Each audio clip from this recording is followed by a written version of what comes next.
Welcome to Audiobook Heaven.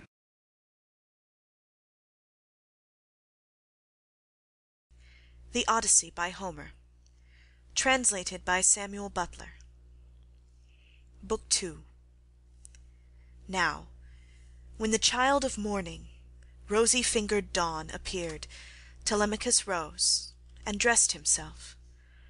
He bound his sandals on to his comely feet, girded his sword about his shoulder, and left his room looking like an immortal god. He at once sent the criers round to call the people in assembly. So they called him, and the people gathered thereon. Then, when they were got together, he went to the place of assembly spear in hand, not alone, for his 2 hounds went with him. Minerva endowed him with a presence of such divine comeliness that all marvelled at him as he went by, and when he took his place in his father's seat, even the oldest counsellors made way for him. Aegyptius, a man bent double with age, and of infinite experience, the first to speak.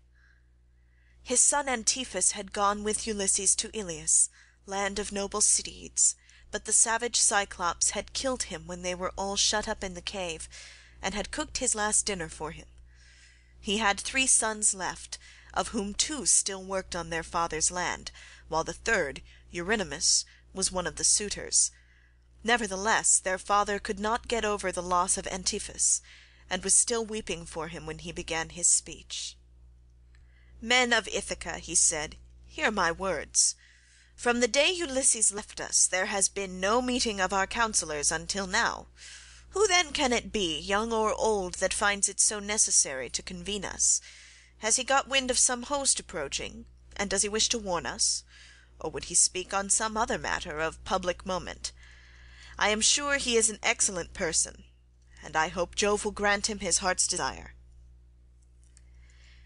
Telemachus took this speech as of good omen, and rose at once, for he was bursting with what he had to say. He stood in the middle of the assembly, and the good herald Pisenor brought him his staff. Then turning to Aegyptius, "Sir," said he, "it is I, as you will shortly learn, who have convened you, for it is I who am the most aggrieved. I have not got wind of any host approaching about which I would warn you, nor is there any matter of public moment on which I would speak. My grievance is purely personal, and turns on 2 great misfortunes which have fallen upon my house. The first of these is the loss of my excellent father, who was chief among you all here present, and was like a father to every one of you. The second is much more serious, and ere long will be the utter ruin of my estate. The sons of all the chief men among you are pestering my mother to marry them against her will. They are afraid to go to her father Icarius, asking him to choose the one he likes best, and to provide marriage gifts for his daughter, but day by day they keep hanging about my father's house, sacrificing our oxen, sheep, and fat goats for their banquets, and never giving so much as a thought to the quantity of wine they drink. No estate can stand such recklessness. We have now no Ulysses to ward off harm from our doors, and I cannot hold my own against them. I shall never all my days be as good a man as he was. Still I would indeed defend myself if I had power to do so, for I cannot stand such treatment any longer. My house is being disgraced and ruined. Have respect, therefore, to your own consciences and to public opinion. Fear too the wrath of heaven, lest the gods should be displeased and turn upon you. I pray you by Jove and Themis, who is the beginning and the end of counsels, do not hold back my friends, and leave me single-handed, unless it be that my brave father Ulysses did some wrong to the Achaeans which you would now avenge upon me, by aiding and abetting these suitors. Moreover, if I am to be eaten out of house and home at all, I had rather you did the eating yourselves, for I could then take action against you to some purpose, and serve you with notices from house to house till I got paid in full, whereas now I have no remedy." With this Telemachus dashed his staff to the ground, and burst into tears. Every one was very sorry for him, but they all sat still, and no one ventured to make him an angry answer, save only Antinous, who spoke thus: "Telemachus, insolent braggart that you are, how dare you try to throw the blame upon us suitors? It is your mother's fault, not ours, for she is a very artful woman. These 3 years past, and close on 4, she has been driving us out of our minds by encouraging each one of us, and sending him messages without meaning one word of what she says. And then there was that other trick she played on us. She set up a great tambour frame in her room, and began to work on an enormous piece of fine needlework. 'Sweethearts,' said she, 'Ulysses is indeed dead. Still, do not press me to marry again immediately. Wait, for I would not have skill in needlework perish unrecorded, till I have completed a pall for the hero Laertes, to be in readiness against the time when death shall take him. He is very rich, and the women of the place will talk if he is laid out without a pall.' This was what she said, and we assented, whereon we could see her working on her great web all day long, but at night she would unpick the stitches again by torchlight. She fooled us in this way for 3 years, and we never found her out, but as time wore on, and she was now in her 4th year, one of her maids, who knew what she was doing, told us, and we caught her in the act of undoing her work, so she had to finish it, whether she would or no. The suitors therefore make you this answer, that both you and the Achaeans may understand. Send your mother away, and bid her marry the man of her own and of her father's choice. For I do not know what will happen if she goes on plaguing us much longer with the airs she gives herself on the score of accomplishments Minerva has taught her, and because she is so clever. We never yet heard of such a woman. We know all about Tyro, Alcmena, Mycenae, and the famous women of old, but they were nothing to your mother, any one of them. It was not fair of her to treat us in that way, and as long as she continues in the mind with which heaven has now endowed her, so long shall we go on eating upon your estate, and I do not see why she should change, for she gets all the honour and glory, and it is you who pay for it, not she. Understand then that we will not go back to our lands, neither here nor elsewhere, till she has made her choice, and married some one or other of us." Telemachus answered, "Antinous, how can I drive the mother who bore me from my father's house? My father is abroad, and we do not know whether he is alive or dead. It will be hard on me if I have to pay Icarius the large sum which I must give him if I insist on sending his daughter back to him. Not only will he deal rigorous with me, but heaven will also punish me, for my mother, when she leaves the house, will calf on the Erinyes to avenge her. Besides, it would not be a creditable thing to do, and I will have nothing to say to it. If you choose to take offence at this, leave the house and feast elsewhere at one another's houses, at your own cost, turn and turn about. If on the other hand you elect to persist in sponging upon one man, heaven help me, but Jove shall reckon with you in full, and when you fall in my father's house there shall be no man to avenge you." As he spoke, Jove sent 2 eagles from the top of the mountain, and they flew on and on with the wind, sailing side by side in their own lordly flight. When they were right over the middle of the assembly, they wheeled and circled about, bearing the air with their wings and glaring death into the eyes of them that were below.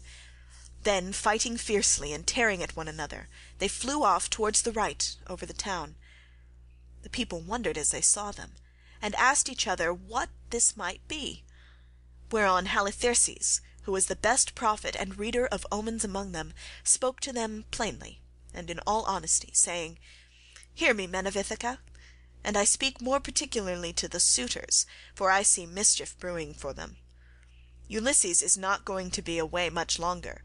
Indeed, he is close at hand to deal out death and destruction, not on them alone, but on many another of us who live in Ithaca. Let us then be wise in time, and put a stop to this wickedness before he comes. Let the suitors do so of their own accord, it will be better for them, for I am not prophesying without due knowledge. Everything has happened to Ulysses as I foretold when the Argives set out for Troy, and he with them. I said that after going through much hardship and losing all his men, he should come home again in the 20th year, and that no one would know him, and now all this is coming true." Eurymachus, son of Polyphemus, then said, "Go home, old man, and prophesy to your own children, or it may be worse for them. I can read these omens myself much better than you can.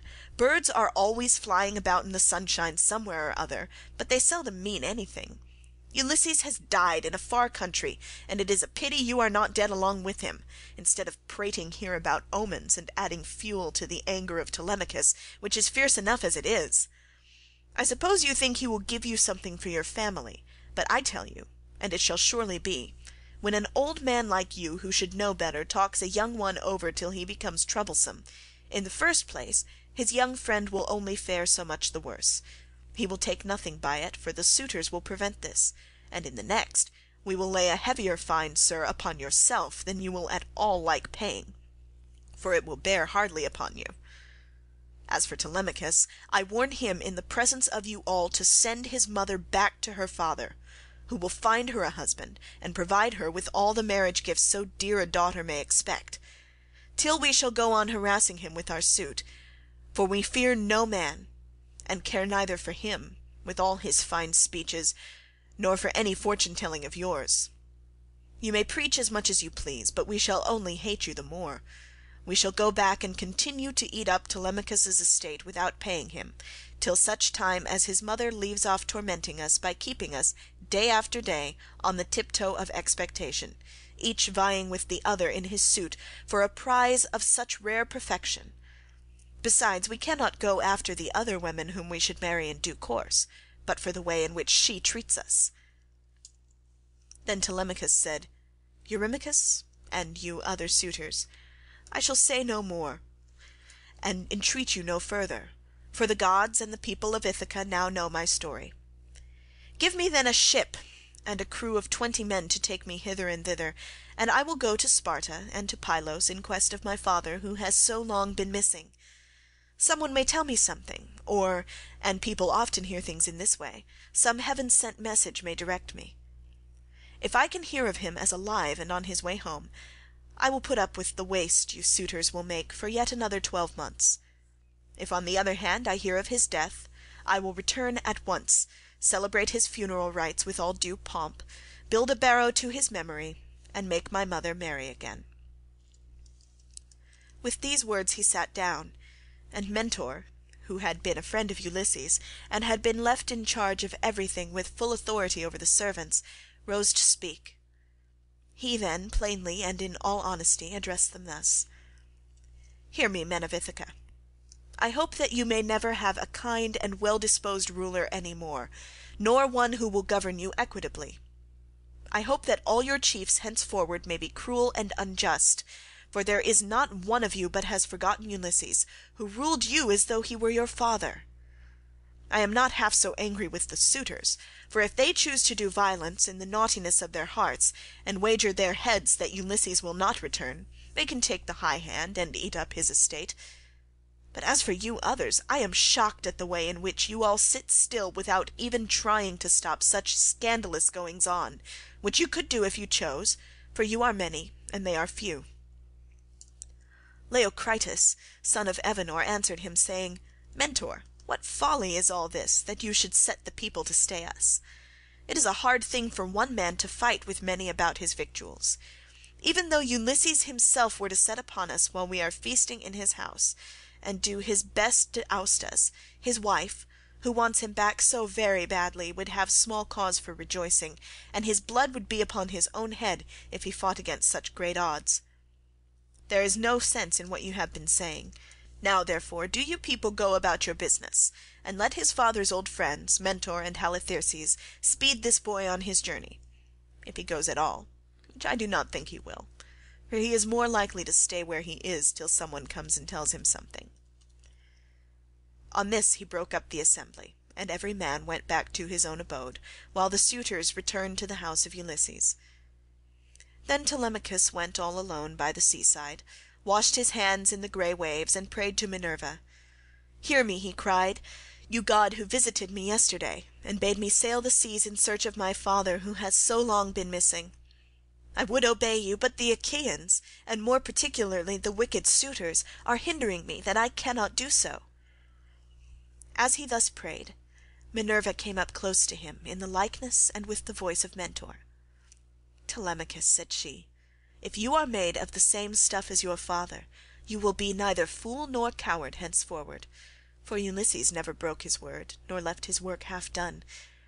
If then you take after him, your voyage will not be fruitless, but unless you have the blood of Ulysses and of Penelope in your veins, I see no likelihood of your succeeding. Sons are seldom as good men as their fathers. They are generally worse, not better. Still, as you are not going to be either fool or coward henceforward, and are not entirely without some share of your father's wise discernment, I look with hope upon your undertaking. But mind you, never make common cause with any of these foolish suitors, for they have neither sense nor virtue, and give no thought to the death and the doom that will shortly fall upon one and all of them, so that they shall perish on the same day. As for your voyage, it shall not be long delayed. Your father was such an old friend of mine that I will find you a ship, and will come with you myself. Now, however, return home, and go about among the suitors, begin getting provisions ready for your journey. See everything well stowed, the wine in jars, and the barley meal, which is the staff of life, in leathern bags, while I go round the town, and beat up volunteers at once. There are many ships in Ithaca, both old and new. I will run my eye over them for you, and will choose the best. We will get her ready, and will put out to sea without delay." Thus spoke Minerva, daughter of Jove, and Telemachus lost no time in doing as the goddess told him. He went moodily, and found the suitors flaying goats and singeing pigs in the outer court. Antinous came up to him at once and laughed as he took his hand in his own, saying, "Telemachus, my fine fire-eater, bear no more ill blood, neither in word nor deed, but eat and drink with us as you used to do. The Achaeans will find you everything, a ship and a picked crew to boot, so that you can set sail for Pylos at once and get news of your noble father." "Antinous," answered Telemachus, "I cannot eat in peace, nor take pleasure of any kind with such men as you are. Was it not enough that you should waste so much good property of mine while I was yet a boy? Now that I am older and know more about it, I am also stronger, and whether here among these people or by going to Pylos, I will do you all the harm I can. I shall go, and my going will not be in vain, though, thanks to you suitors, I have neither ship nor crew of my own, and must be passenger and not captain." As he spoke he snatched his hand from that of Antinous. Meanwhile the others went on getting dinner ready about the buildings, jeering at him tauntingly as they did so. "Telemachus," said one youngster, "means to be the death of us. I suppose he thinks he can bring friends to help him from Pylos, or again from Sparta, where he seems bent on going. Or will he go to Ephyra as well, for poison to put in our wine and kill us?" Another said, "Perhaps if Telemachus goes on board ship he will be like his father, and perish far from his friends. In this case we should have plenty to do, for we could then divide up his property amongst us. As for the house, we can let his mother and the man who marries her have that." This was how they talked.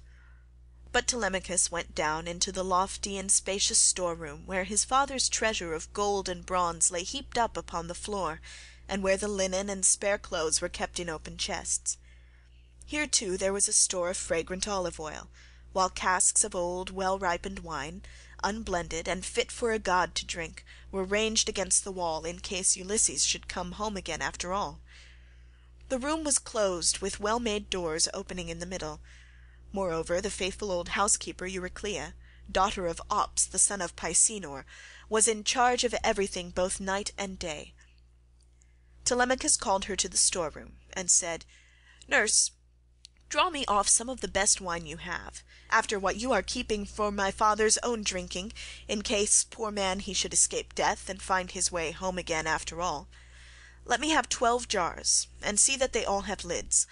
Also fill me some well-sewn leathern bags with barley meal, about 20 measures in all. Get these things put together at once, and say nothing about it. I will take everything away this evening as soon as my mother has gone upstairs for the night. I am going to Sparta and to Pylos to see if I can hear anything about the return of my dear father." When Euryclea heard this, she began to cry, and spoke fondly to him, saying, "My dear child, whatever can have put such notion as that into your head? Where in the world do you want to go to, you who are the one hope of the house? Your poor father is dead and gone in some foreign country, nobody knows where, and as soon as your back is turned these wicked ones here will be scheming to get you put out of the way, and will share all your possessions among themselves. Stay where you are, among your own people, and do not go wandering and worrying your life out on the barren ocean." "Fear not, nurse," answered Telemachus. "My scheme is not without heaven's sanction. But swear that you will say nothing about all this to my mother till I have been away some 10 or 12 days, unless she hears of my having gone and asks you, for I do not want her to spoil her beauty by crying." The old woman swore most solemnly that she would not, and when she had completed her oath she began drawing off the wine into jars and getting the barley meal into the bags, while Telemachus went back to the suitors. Then Minerva bethought her of another matter. She took his shape, and went round the town to each one of the crew, telling them to meet at the ship by sundown. She also went to Noemon son of Phronius, and asked him to let her have a ship, which he was very ready to do. When the sun had set and darkness was over all the land, she got the ship into the water, put all the tackle on board her that ships generally carry, and stationed her at the end of the harbour. Presently the crew came up, and the goddess spoke encouragingly to each of them. Furthermore she went to the house of Ulysses, and threw the suitors into a deep slumber. She caused their drink to fuddle them, and made them drop their cups from their hands, so that, instead of sitting over their wine, they went back into the town to sleep, with their eyes heavy and full of drowsiness. Then she took the form and voice of Mentor, and called Telemachus to come outside. "Telemachus," said she, "the men are on board and at their oars, waiting for you to give their orders, so make haste and let us be off." On this she led the way, while Telemachus followed in her steps. When they got to the ship, they found the crew waiting by the water side, and Telemachus said, "Now, my men, help me to get the stores on board. They are all put together in the cloister, and my mother does not know anything about it, nor any of the maidservants except one."